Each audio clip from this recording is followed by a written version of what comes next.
नमस्कार दर्शकों, बात आज की चैनल के कार्यक्रम टॉप 10 में आपका स्वागत है। मैं हूं निपुण भार्गव और पेश है अभी तक की 10 बड़ी खबरें। दुबई के अल मक्तूम अंतर्राष्ट्रीय हवाई अड्डे पर हवाई करतब दिखाने के दौरान मारे गए विंग कमांडर 37 वर्षीय नमन सियाल फिलहाल कोयम्बटूर में तैनात थे। वह एयर शो में हिस्सा लेने के लिए दुबई गए थे। हादसे के समय संतुलन बिगड़ने के बाद जब तेजस हवा में गोते लगाने लगा तो वह समय रहते उससे बाहर नहीं निकल पाए। हादसे के कारणों का पता लगाने के लिए उच्च स्तरीय जांच के आदेश जारी हो चुके हैं। ऐसी अटकलें लगाई जा रही हैं कि नेगेटिव जी टर्न के दौरान संतुलन बिगड़ने के कारण पायलट को अपनी जान गंवानी पड़ी। G20 लीडर समिट में पहुंचे प्रधानमंत्री नरेंद्र मोदी ने दक्षिण अफ्रीका की बहुराष्ट्रीय टेक कंपनी नेस्पर्स के चेयरमैन कूस बेकर और सीईओ फेब्रिसियो ब्लोइसी से मुलाकात की। इस बैठक में भारत के डिजिटल इकोसिस्टम को और मजबूत बनाने के लिए निवेश बढ़ाने पर विस्तार से चर्चा हुई।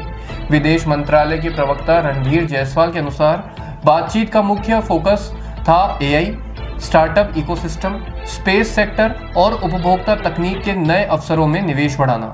जायसवाल ने बताया कि भारत में नेस्पर्स की बढ़ती सफलता यह साबित करती है कि देश में ईज ऑफ डूइंग बिजनेस और स्टार्टअप संस्कृति लगातार मजबूत हो रही है। रूस के राष्ट्रपति व्लादिमीर पुतिन ने अमेरिका द्वारा पेश किए गए नए यूक्रेन शांति प्रस्ताव का सावधानी भरा स्वागत किया। पुतिन ने कहा कि यह आधुनिक और अपडेटेड प्लान यूक्रेन युद्ध को समाप्त करने की आधारशिला बन सकता है। हालांकि उन्होंने यह भी स्पष्ट किया कि इस योजना पर अभी तक रूस के साथ कोई गंभीर बातचीत नहीं की गई है। अमेरिकी बिजनेसमैन रामा राजू मंटेना की बेटी की रॉयल वेडिंग में शामिल होने के लिए जूनियर ट्रंप उदयपुर पहुंच चुके हैं। कल इस शादी की रस्में ताज लेक पैलेस में शुरू हुई। गौरतलब है कि पिछोला झील के बीच बने जगमंदिर आइलैंड पैलेस में 23 नवंबर को अमेरिकी अरबपति बिजनेसमैन रामा राजू मंटेना की बेटी नेत्रा मंटेना और वामसी गडीराजू की रॉयल वेडिंग हो रही है। नाइजीरिया के पश्चिमी क्षेत्र में स्थित एक कैथोलिक बोर्डिंग स्कूल पर बंदूकधारियों ने हमला किया और 200 से ज्यादा स्कूली बच्चों का अपहरण कर लिया। यह अफ्रीका के सबसे ज्यादा आबादी वाले देश में अपहरण की बड़ी घटनाओं में से एक है। यह हमला और अपहरण सेंट मेरी स्कूल में हुआ, जो अगवारा स्थानीय सरकार के पापिरी समुदाय का एक कैथोलिक संस्थान है। कनाडा के नाइजर राज्य चैप्टर के प्रवक्ता डैनियल अटोरी ने बताया कि हमलावरों ने 215 विद्यार्थियों के साथ साथ 12 शिक्षकों को भी बंधक बना लिया।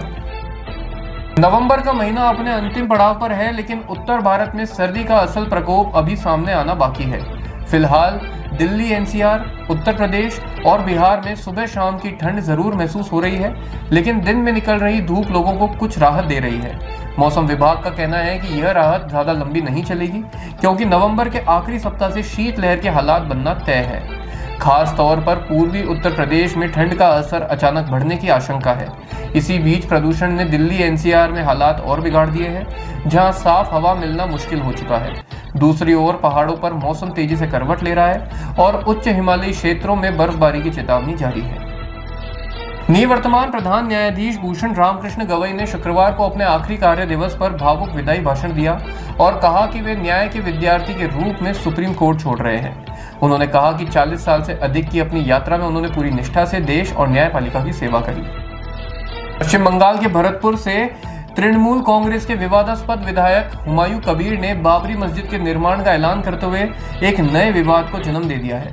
हुमायूं कबीर ने कहा कि हम मुर्शिदाबाद के बेलडांगा में बाबरी मस्जिद का निर्माण करेंगे, जिसका शिलान्यास 6 दिसंबर को किया जाएगा। इस दौरान ममता के विधायक हुमायूं कबीर ने बाबरी मस्जिद के शिलान्यास के लिए 6 दिसंबर की तारीख क्यों चुनी, इसकी वजह भी बताई। उन्होंने कहा कि इसी दिन बाबरी मस्जिद को ध्वस्त किया गया था, इसलिए देश में मुसलमानों के लिए वह एक बाबरी मस्जिद का निर्माण करा रहे हैं। बिहार विधानसभा चुनाव खत्म हो चुका है।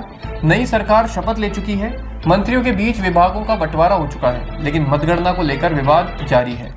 विपक्षी पार्टियां चुनाव आयोग पर कई गंभीर आरोप लगा चुकी हैं। अब चुनाव आयोग की ओर से डाक मतपत्रों को लेकर एक आंकड़ा साझा किया गया है, जिसमें यह बताया गया है कि कितने पोस्टल बैलेट आए थे और उसमें से कितने रिजेक्ट हुए। एक दिन पहले ही राजद ने 3 सीटों पर हार के लिए अमान्य पोस्टल बैलेट को जिम्मेदार ठहराया था। बिहार विधानसभा चुनाव 2025 में 2 लाख से अधिक डाक मतों में लगभग 24,000 मत अमान्य पाए गए, जो कुल डाक मतों का करीब 11.87% है। पूरे चुनाव में 5.2 करोड़ वोट डाले गए, जिनमें से 9.34 लाख अमान्य रहे।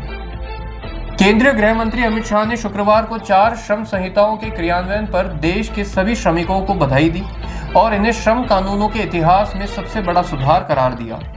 केंद्र ने 2020 से लंबित 4 श्रम संहिताओं को लागू कर दिया, जिनमें सभी के लिए समय पर न्यूनतम वेतन और सार्वभौमिक सामाजिक सुरक्षा जैसे श्रमिक अनुकूल उपायों को शामिल किया गया है, जिसमें गिग और प्लेटफॉर्म श्रमिक भी शामिल हैं। शाह ने कहा कि प्रधानमंत्री नरेंद्र मोदी के नेतृत्व में तैयार की गई ये संहिताएं श्रम कानूनों के इतिहास में सबसे बड़ा सुधार है।